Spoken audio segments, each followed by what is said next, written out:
வாஸ்து சாஸ்திரத்தின்படி ஒரு மனிதனுக்கு பணம் குவிய போகுது என்றால் இயற்கையிலிருந்து சில அறிகுறிகள் தெரிய ஆரம்பிக்கும். அவன் பணக்காரரா மாறுவதற்கு முன்பாக இந்த 10 நல்ல அறிகுறிகள் தெரிஞ்சுக்க ஆரம்பிக்கிறது தான். இந்த அறிகுறிகளை ஒருபோதும் அட்டென்ஷன்ல எடுக்காம விட்டுடாதீங்க. ஏன்னா இது உங்க வாழ்க்கையில் பெரிய மாற்றமும் சந்தோஷமான முன்னேற்றமும் வரப்போகுதுன்னு சொல்றது. அதே நேரம் மகாலட்சுமியும் உங்க வீடு தேடி வரப்போறாங்கன்னு இந்த அறிகுறிகள் உணர்த்தும். 1வது அறிகுறி கருந்தேனிகள் வர்றது. உங்க வீட்டுக்குள்ள யாரும் எதிர்பார்க்காம கருந்தேனிகள் லைன்ல வந்து சாப்பாடு பொருட்கள் மேல ஏற ஆரம்பிச்சா அதுல பெரிய அர்த்தம் இருக்கு. அது மகாலட்சுமி வீட்டுக்குள்ள வந்துட்டாங்கன்னு அர்த்தம். இது வீட்டில் பணம் வரப்போறதுக்கான நிச்சயமான அறிகுறி. குறிப்பாக வீட்டில் திடீரென கருந்தேனிகள் தோன்றுவது. பெரும்பாலும் இதை பலரும் பயம் கொண்டு பார்ப்பார்கள். ஆனால் இதற்கு பின்னால் ஒரு ஆழமான ஆன்மீக அர்த்தம் உள்ளது. கருந்தேனிகள் என்பது மகாலட்சுமியின் வருகையை குறிக்கும் ஒரு சின்னமாக கருதப்படுகிறது. இது ஏன் நடக்கிறது? உங்கள் வீட்டில் உள்ள ஆழமான நன்மை அலை தேனிகளை ஈர்க்கின்றன. அது வீடு புண்ணியமான இடமாக மாறியுள்ளது என்பதையும் அந்த வீட்டில் வசிப்பவர்கள் கடவுளின் பார்வையில் இருப்பதையும் குறிக்கிறது. குறிப்பாக பசுமை நிறம் அல்லது கருநிற தேனிகள் கூட்டமாக வந்து வீட்டில் சுற்றி கொண்டிருந்தால் அது செல்வ பாக்கியம் வரப்போகும் ஒரு நிச்சயமான அடையாளம் என்று அர்த்தம். இதுபோன்ற தேனிகளின் வருகை உங்கள் வாழ்க்கையில் ஒரு புதிய திருப்பமாக அமையலாம். இதை நேர்மறையாக ஏற்றுக்கொண்டு நன்றி கூறுங்கள். இது செல்வம் மட்டுமல்ல, ஆனந்தமும் அமைதியும் தரும் ஒரு தெய்வீக சிக்னல். 2வது அறிகுறி சங்கு ஒளி கேட்பது. காலையில தூங்கி எழுந்தவுடனே சங்கு ஒளி கேட்டா அது வாழ்க்கையில நல்ல மாற்றம் வரப்போறதுக்கான அர்த்தம். இந்த சிக்னல் சொல்றது உங்க கஷ்டமான காலம் இப்போ நல்ல காலமா மாறப்போகுது. கூடவே உங்க வாழ்க்கையில் ஒரு பெரிய அச்சீவ்மெண்ட் கிடைக்கப் போகுது என்று அர்த்தம். குறிப்பாக தொலைவில் ஒரு மென்மையான சங்கோலி உங்கள் காதில் விழுகிறது. இதை பலரும் சாதாரணமாக பார்ப்பார்கள். ஆனால் இது ஒரு தீர்க்கமான ஆன்மீக சிக்னல். பண்டைய காலங்களில் சங்கம் என்பது தெய்வீக ஒளியாக கருதப்பட்டது. சங்கோலி கேட்பது என்பது ஒரு தூய அலைவரிசையை உருவாக்குகிறது. அந்த அலை உங்கள் மனத்தையும் வீட்டு வளமும் தூய்மையாக்குகிறது. கண்விழிக்கும் அந்த நொடியிலேயே சங்கம் ஒழித்தால் அது தெய்வ ஆசீர்வாதம் உங்கள் மீது நேரடியாக விழுகிறது என்பதற்கான ஒரு அறிகுறி. நீங்கள் முயற்சி செய்யும் காரியங்கள் அனைத்தும் வெற்றி பெறும் என்பதற்கான அறிகுறி. 3வது அறிகுறி கையில அரிப்பது. ஜோதிட நம்பிக்கைகள் படி ஆண்களுக்கு வலதுகை, பெண்களுக்கு இடதுகை அரிப்பு. குறிப்பாக நீங்கள் கவனித்திருக்கிறீர்களா? ஒரு சில நேரங்களில் காரணமின்றி கையில் அரிப்பு ஏற்படுகிறது. இந்த அரிப்பு சும்மா உடல்நிலைக்கு மட்டுமல்ல, சில சமயங்களில் இது ஜோதிட ரீதியான ஒரு குறியாகவும் கருதப்படுகிறது. ஆண்களுக்கு வலதுகை அரித்தால், அதாவது அவருக்கு பண வரவு இருக்கலாம், யாராவது பணம் தரலாம், அல்லது ஒரு நல்ல வாய்ப்பு காத்திருக்கிறது என்று அர்த்தம்.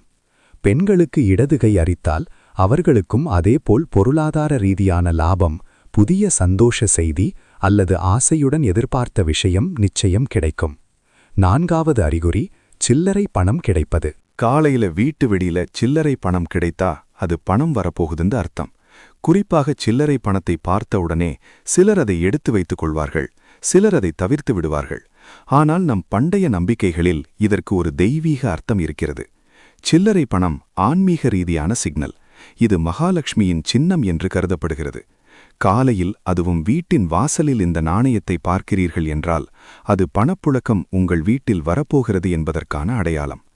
அதே மாதிரி உடை அணியும் பொழுது, இல்லையென்றால் கழற்றும் பொழுது பாக்கெட்டிலிருந்து பணம் விழுந்தாலும் அது கூட பணம் வருகையை குறிக்கும். 5வது அறிகுறி துளசி செடி பசுமையாக வளர்வது உங்கள் வீட்டில் செல்வம் செழிக்கத் தொடங்கிய சின்னம். துளசி ஒரு தெய்வீக மூலிகை. அது வளர்ந்து அழகாக பசுமையாக இருக்கும் வீடுகளில் செல்வம் அதிகமாக சேரும். குறிப்பாக துளசி செடி உங்கள் வீட்டில் ஆரோக்கியமாக வளர்ந்தால் அது மகாலட்சுமி வீட்டில் வாசம் செய்கிறாள் என்பதற்கான நிச்சயமான அடையாளம். 6வது அறிகுறி வீடு துடைப்பம் மற்றும் மகாலட்சுமி தொடர்பு. வீட்டை சுத்தம் செய்கிற துடைப்பம் மகாலட்சுமியோட நெருக்கமான தொடர்பு உள்ளது. காலையில் யாராவது துடைப்பம் போடுறத பார்த்தீங்கன்னா எல்லா துன்பங்களும் விலகப் போகுது என்று அர்த்தம். குறிப்பாக தூய்மை என்பது ஆன்மீகத்தில் ஒரு சக்தியாகவே பார்க்கப்படுகிறது. வீட்டை தினமும் காலையும் சாயங்காலமும் துடைப்பது. மகாலட்சுமி தூய்மையை விரும்பும் தேவி. வீடு சுத்தமாக ஒழுங்காக இருந்தால் செல்வம் பணம் தானாகவே வந்து குவியும். வீடு தூய்மை இல்லை என்றால் அதுவே மன அழுத்தத்தை உருவாக்கும். மன அமைதி கெடும். அதுவே பணத்தையும் விரட்டும். அதாவது தூய்மை இல்லாத இடத்தில் செல்வம் தங்காது. தூய்மை இருக்குமிடத்தில் மகாலட்சுமி தானாக வந்து சேரும். 7வது அறிகுறி பசு வாசலுக்கு வருவது. காலையில வீட்டு வாசல் கிட்ட ஒரு பசு வந்தா அத கடவுளின் ஆசீர்வாதம்னு எடுத்துக்கணும். அந்த பசுவுக்கு ஒரு ரொட்டி இல்லைனா கீரை மாதிரியான சாப்பாடு கொடுத்து அனுப்பணும். இது மகாலட்சுமி நேரா உங்க வாசலுக்கு வந்துட்டாங்கன்னு அர்த்தம். குறிப்பாக பசு வீட்டுக்கு வருவது பணவரவுக்கான புனித சின்னம். பசு என்பது கோமாதா, அதாவது புனித தேவதையாக பார்க்கப்படுகிறது. பசு ஒரு வீட்டுக்குள் அல்லது வாசலுக்கு வருவது அந்த வீட்டில் மகாலட்சுமி சக்தி நுழைவதை குறிக்கும். இது வீட்டில் நிறைவு, செல்வ செழிப்பு, பணவரவு ஆகியவை ஏற்படும் என்ற சின்னமாக கருதப்படுகிறது. பசுவை பூஜித்து அதற்கு புல் அல்லது வெல்லம் கொடுத்தால் அந்த புண்ணியம் பணமாகி திரும்பும் என்பது நம்பிக்கை. பசு வந்த இடத்தில் தீய சக்திகள் விலகும், பாசிட்டிவ் எனர்ஜி இருக்கும். பசு வாசலுக்கு வந்தால் அது மகாலட்சுமி வந்து கால் வைத்தது போல. அந்த வீட்டில் பணம் தங்கும். 8வது அறிகுறி வீட்டு வாசல் கிட்ட அகை செடி வளர்வது. உங்க வீட்டின் வாசலுக்கு வெளியில செடி வளர ஆரம்பிச்சா அது உங்க வாழ்க்கையில் பணம் சேரும் நிகழ்ச்சியை குறிக்குது. குறிப்பாக தெய்வீக சக்தியை, பணத்தை ஈர்க்கும் செடி அது. வாசல் அருகே இயற்கையாக வளர்ந்தால் அந்த வீட்டில் செல்வம், நலன், சந்தோஷம் அதிகரிக்கும் என நம்பப்படுகிறது. அகைச்செடி வளர்வது என்பது மன நிம்மதிக்கும் நிலையான பணவரவுக்கும் அடையாளம். அது வளர்வதைக் கண்டால் அந்த வீட்டில் நல்ல அதிர்வுகள், லக்ஷ்மி அனுகிரகம் நிலையாக இருப்பதாக கருதலாம். 9வது அறிகுறி பூனையை பற்றி. உங்க வீட்டில பூனைக்குட்டிகள் பிறந்தால் அது ஒரு நல்ல அறிகுறி. குறிப்பாக உங்கள் வீட்டில் பூனைக்குட்டிகள் பிறந்தால் அது மகாலட்சுமியின் பாதம் பட்டது போல நன்மையின் அறிகுறியாக நம்பப்படுகிறது. இது அந்த வீட்டில் பாதுகாப்பும் பாசமும் நிறைந்திருக்கிறது என்பதையும், செல்வம், சந்தோஷம், பாக்கியம் நுழைவதற்கான சின்னம் என்றும் கருதப்படுகிறது. சிலர் இது புது பிறவியின் ஆரம்பம் எனவும், வீட்டில் வாழும் சக்திகளுக்கு நல்ல மாற்றம் வரும் எனவும் நம்புகின்றனர். பூனைக்குட்டிகள் பிறந்த வீடு பாசம், பூரிப்பு, பாக்கிய வரவேற்பு. அது மகாலட்சுமி வீட்டில் தங்கும் அறிகுறி என்றும், வாழ்க்கையில் ஒரு நல்ல மாறுதல் வரும் என்றும் சொல்லப்படுகிறது. அதே நேரம் மாடியில ஏதாவது விலை உயர்ந்த பொருட்கள் விழுந்தாலோ, பறவைகள் மாடியில் விலைமிக்க பொருட்களை வீசினாலோ அதுவும் பணவரவுக்கான சின்னம்தான். 10வது அறிகுறி ஒரே இடத்துல 3 பல்லிகள் வீட்ல தெரியுதுன்னா அது மகாலட்சுமி வரப்போறதுக்கான ஒரு முக்கியமான சின்னம். ஒரு பல்லி மற்றொன்றை பின்தொடர்வது போலிருந்தாலும் வீட்டு வளர்ச்சிக்கான அறிகுறிதான். குறிப்பாக ஒரே இடத்தில் 3 பல்லிகள் வீட்டில் தெரிகின்றன என்றால் அது மகாலட்சுமி செல்வத்தின் அறிகுறியுமாகும். இது ஒரு தெய்வீக சின்னம் என நம்பப்படுகிறது. அந்த வீட்டில் அருளும், பணமும், பாக்கியமும் சேரும் என்பது நம்முடைய மரபு நம்பிக்கை.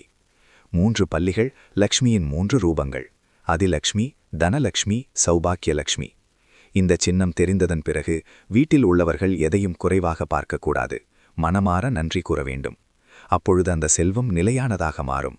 பணத்தை நாமே உருவாக்குகிறோம், ஆனால் சில நேரங்களில் அது நம்மை உருவாக்கத் தொடங்குகிறது. வாழ்க்கையில் பணம் முக்கியம் என்றாலும் அதைவிட முக்கியமானது அது எதற்காக தேவைப்படுகின்றது என்பதே. இந்த 10 அறிகுறிகள் ஒரு பணக்காரன் உருவாகும் வெளிப்படையான அடையாளங்கள்.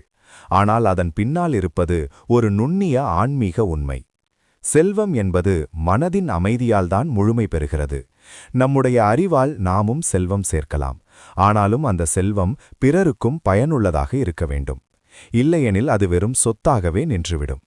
ஆழமான அறிவும் ஆன்மீக நெறியும் சேர்ந்தால்தான் பணம் ஒரு கருவியாக மாறி வாழ்க்கையை உயர்த்தும் ஒரு சக்தியாக இயங்கும். இது உங்களுக்கு புரிந்திருக்கும் இன்றைக்கு நான் நம்புகிறேன். நன்றி நண்பர்களே. மீண்டும் ஒரு சுவாரஸ்யமான பதிவில் நாம் சந்திப்போம். மறக்காமல் வீடியோவுக்கு ஒரு லைக் பண்ணிக்கோங்க.